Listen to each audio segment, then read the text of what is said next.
Bom, mas a gente vai continuar com a nossa programação de conteúdo. Como vocês podem ver, a gente continua com a programação aqui do nosso estúdio. E agora eu vou conversar com o Richard Eiras, que é especialista em liderança e também em recursos humanos. E a gente vai falar, né, de um assunto maravilhoso, que é felicidade no trabalho. Seja bem-vindo. Muito obrigado, a Solides aí, um excelente evento, inclusive um stand maravilhoso aqui, além de ser uma oportunidade de compartilhar um pouquinho de conhecimento, eu diria também que estou me divertindo aqui. Então, antes de mais nada, muito obrigado aí pelo convite, pela colaboração aí, para a gente poder ensinar um pouquinho, pessoal, aí sobre felicidade no trabalho no dia de hoje. É isso aí, a gente também está se divertindo bastante, Richard, e eu acho que esse assunto, né, de felicidade no trabalho é um assunto que gera muita confusão nas pessoas. Bastante. Às vezes, né, o gestor, as empresas acreditam que estão ali fazendo alguma coisa no escritório, né, no dia a dia da empresa, que vai realmente impactar na felicidade dos funcionários e não consegue, de fato, alcançar, né, um maior engajamento, uma maior retenção, a felicidade de fato, né? Então, primeira pergunta que eu acho que é a pergunta de $1 milhão, né? Manda. Como descobrir, né? Como decifrar aí o que traz felicidade para a minha equipe? Uma coisa muito simples que o pessoal deixa de fazer é perguntar. Parece assim, muito simples, mas a maioria da liderança hoje no mercado de trabalho não conhece de fato cada liderado. A pessoa não conhece quais são os anseios daquele profissional, não sabe qual é o destino da carreira daquele profissional, não sabe aquilo que engaja o profissional. E isso é muito simples de ser feito, basta se perguntar. Existe uma grande ponte ainda entre a liderança e os liderados, principalmente no que diz respeito à confiança e transparência. As pessoas têm uma dificuldade muito grande de perguntar para o liderado o que faz sentido para ele. Talvez um dia de folga para ele, numa sexta-feira, para ele poder tirar o dia de folga para ir passear com a família, faz muito sentido. Eu quero contar até um caso muito simples aqui que eu já passei e aconteceu comigo.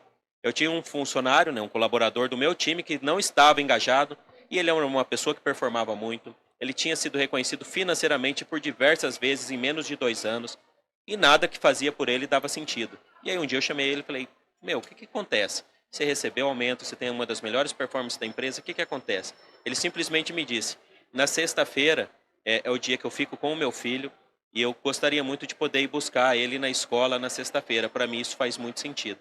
Eu fiz com ele novos acordos de trabalho, ele continuou sendo muito produtivo, inclusive ficou muito mais feliz, com certeza. E na sexta-feira, após o almoço, ele tirava todo o período de folga, ele ia buscar o filho dele na hora do almoço na escola, ficava com o filho dele e a produtividade dele, além de melhorar, ele se tornou um exemplo para dentro da equipe. Então tem coisas que a empresa acha que só precisa financeiramente ter um budget, comprar um brinde, pagar uma passagem para a pessoa ir para algum lugar, mas tem coisas simples que você vai descobrir se você fizer algo muito simples, você que está assistindo a gente aí, que é só perguntar.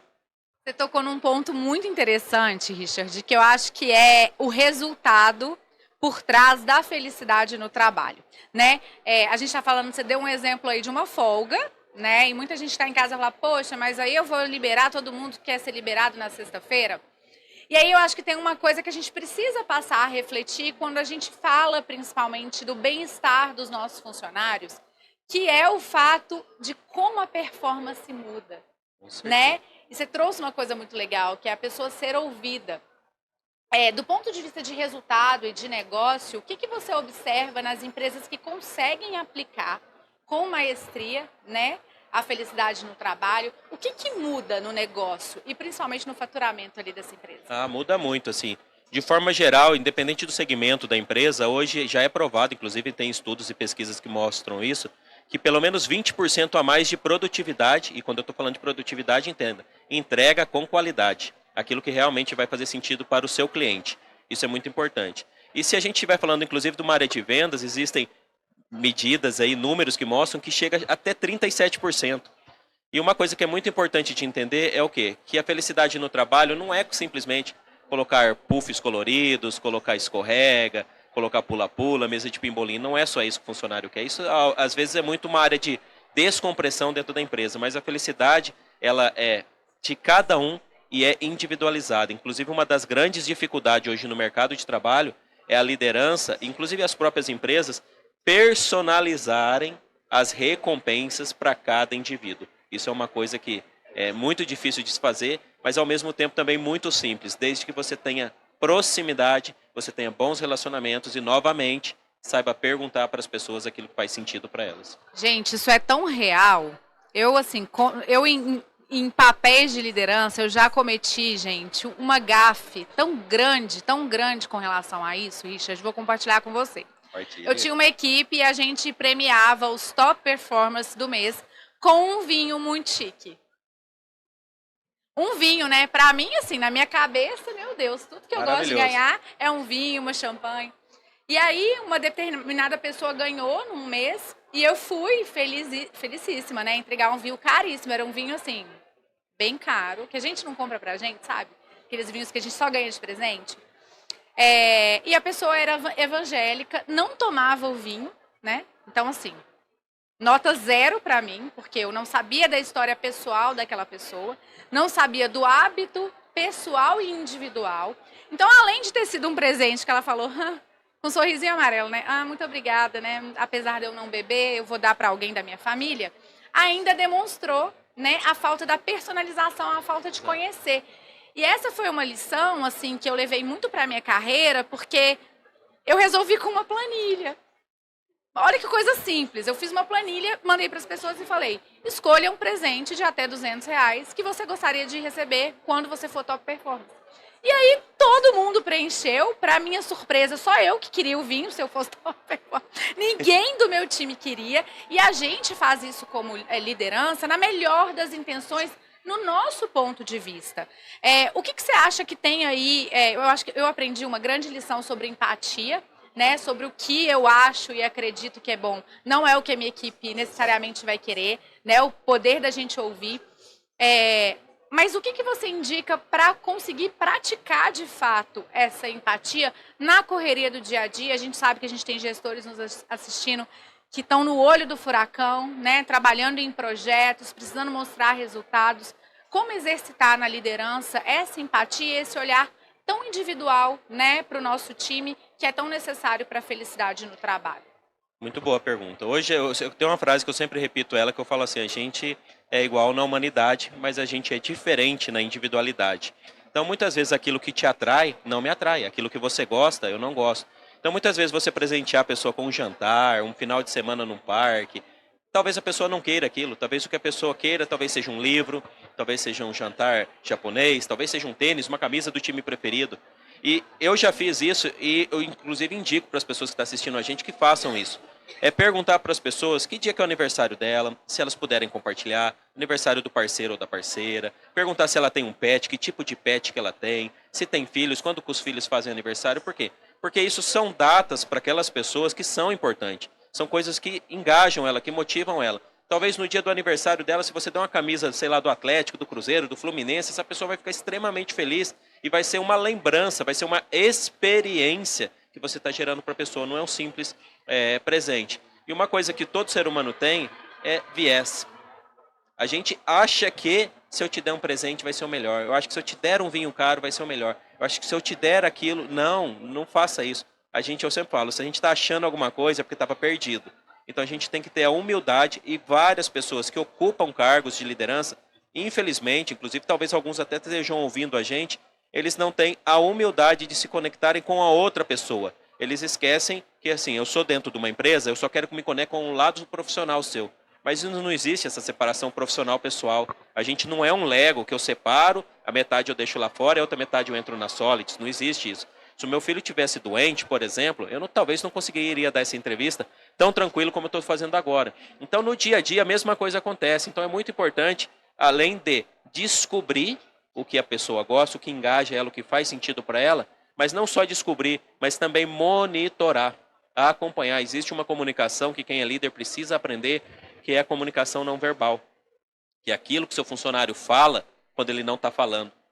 Às vezes ele chega cabisbaixo, às vezes ele chega triste, às vezes chega mal penteado, sem maquiagem, enfim, de qualquer maneira. Você vai ver que tem uma mudança ali. Às vezes tem um comportamento mais agressivo, geralmente é uma pessoa muito educada. Então tem sinais que a pessoa precisa identificar. E isso é um papel obrigatório, eu diria até, da liderança, aprender também sobre comunicação não verbal, que é a comunicação que a gente transmite através do corpo, do olhar, da fala, do tom. Isso é muito importante também, viu?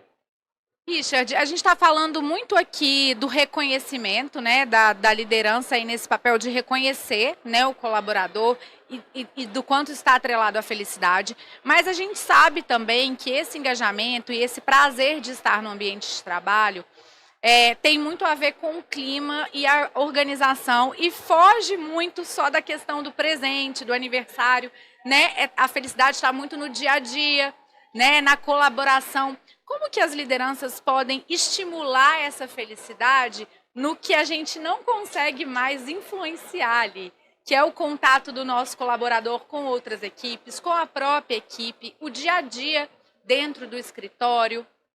Uma coisa que eu quero dizer, quando a gente está falando de felicidade no trabalho, é uma coisa que o pessoal tem feito no mercado e eu acho que não funciona muito bem, inclusive eu já vi. O pessoal tem meio que gourmetizado a felicidade no trabalho. O que eu quero dizer com isso? Fala-se só de felicidade no trabalho.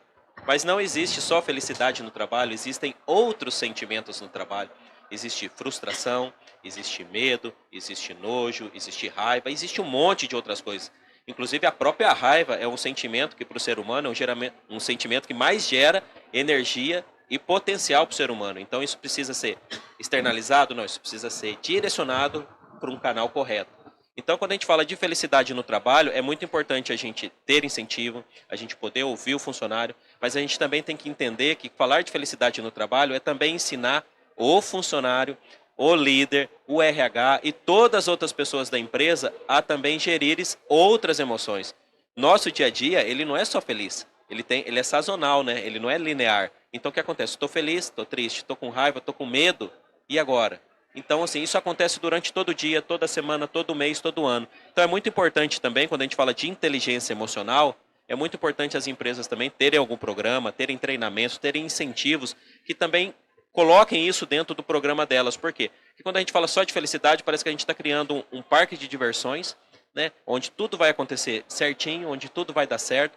E nem que a gente for na Disney, isso não vai acontecer. Você vai passar talvez um momento que você vai ficar com raiva porque ficou numa fila, você não conseguiu ir em algum brinquedo. Então, falar de felicidade no trabalho, eu diria para quem está assistindo a gente, que é líder, é também poder falar de outras emoções. Porque no dia a dia, quando eu colocar você no projeto, que tiver pressão, que tiver que aprender coisa nova, isso vai dar medo, isso vai dar insegurança e não vai ter felicidade até que você tenha um sucesso naquele projeto.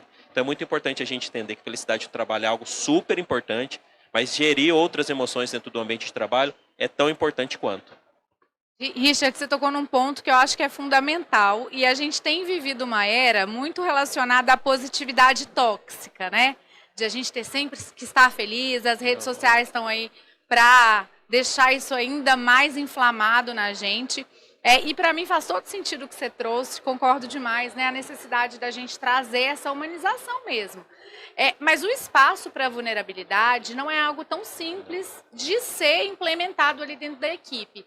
Quais são as suas dicas assim, para os gestores, para as equipes de RH que estão nos assistindo? Quais seriam as 3 dicas que você daria para a gente ter esse ambiente, criar esse ambiente em que o nosso colaborador se sinta com o espaço para compartilhar também os momentos que ele não está tão legal, que ele não está feliz? A primeira dica que eu dou, e eu já falei anteriormente, é perguntar para a pessoa o que engaja ela. E aí eu não estou falando mais agora só dos presentes, dos benefícios, estou falando daquilo que engaja ela como desafio profissional.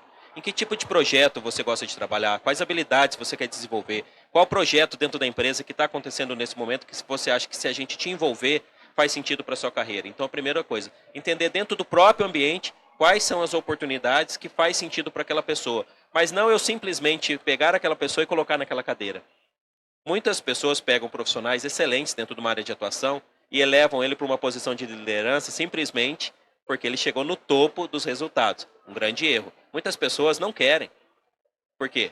E aí elas têm que dar rollback na vida, dar um passo para trás e voltar. E aí voltam insatisfeitas, frustradas, porque alguém acreditou nelas e elas não entregaram aquilo. Então, perguntar para as pessoas quais são os projetos, quais coisas engajam dentro do próprio ambiente da empresa é muito importante. Segundo, é descobrir qual é a capacidade das pessoas.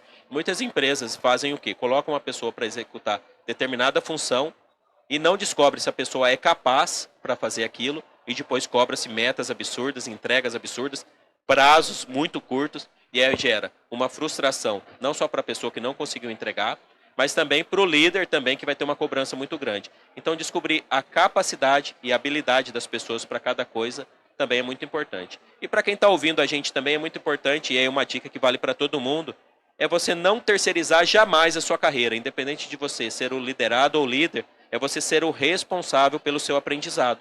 É você realmente ser aquela pessoa que se preocupa com o seu estudo, seja ele diário, semanal, mensal, mas você tem um plano de carreira para você. Porque essa carreira, por mais que você cresça ela dentro da empresa, você chegue nos mais altos níveis dentro da empresa, essa carreira, ela pertence a você.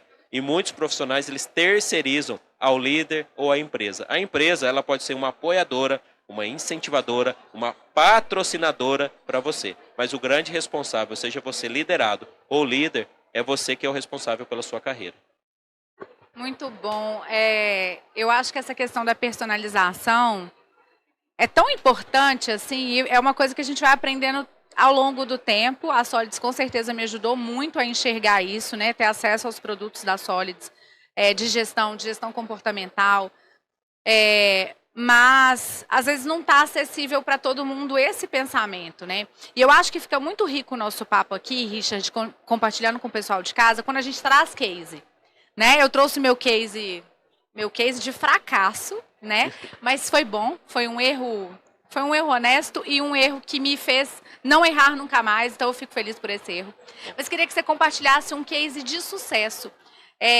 Alguma empresa, alguma consultoria que você tenha dado recentemente, focada aí em felicidade no trabalho, o que essa empresa fez e o que vocês viram de mudança, porque eu acho que o case, ele traz um exemplo muito factível para quem está em casa. Legal.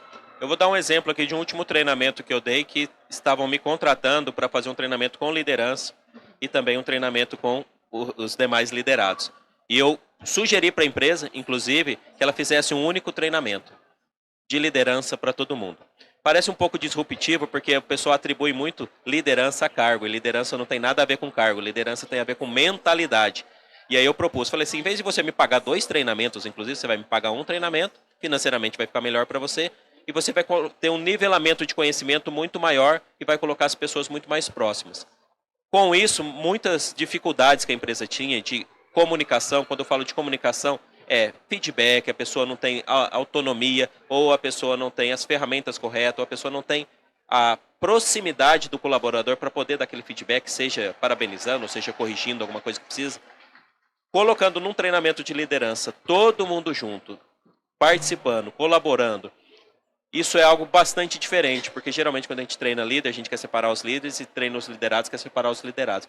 Eu diria que isso, muitas coisas que aconteciam de erros de comunicação, seja coisas que são enviadas por e-mail, por feedbacks, coisas no dia a dia que aconteciam, por exemplo, de desalinhamento entre o que o chefe espera e o que o liderado faz, muitas coisas melhoraram e o resultado melhorou muito. Por quê? Porque na próxima pesquisa de clima organizacional que a empresa fez, muitas pessoas responderam que se sentiam mais seguras em compartilhar, inclusive, a sua vulnerabilidade, ou seja, coisas que elas precisavam aprender, coisa que não apareceu na pesquisa anterior, e se demonstraram muito mais produtivas ainda em relação às entregas. Por quê? Porque todos os acordos de trabalho que começaram a ser feitos, eles começaram a ser muito mais francos, mais transparentes e, quando necessário, muito mais fáceis, inclusive, de ser renovado.